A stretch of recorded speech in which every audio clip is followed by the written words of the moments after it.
Një fluks i lartë udhëtarësh është regjistruar në pikën e kalimit kufitar të Kapshticës. Shumë emigrantë shqiptar po rikthehen atë pas marrjes së pushimeve në vendin ku jetojnë e punojnë, me rastin e Pashkës Ortodokse.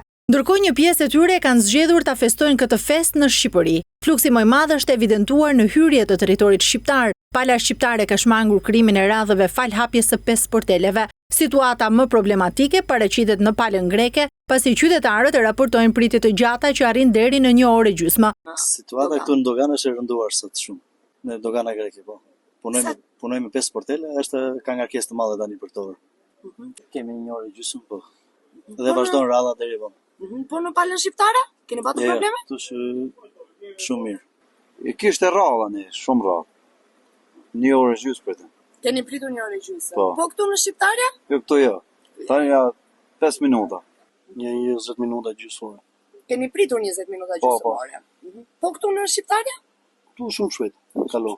Autoritetet vijojnë monitorimin e situatës, ndërsa pritet që fluksi udhëtarëve të rritet më tej gjatë pas ditës së të premtes dhe ditës së shtunë.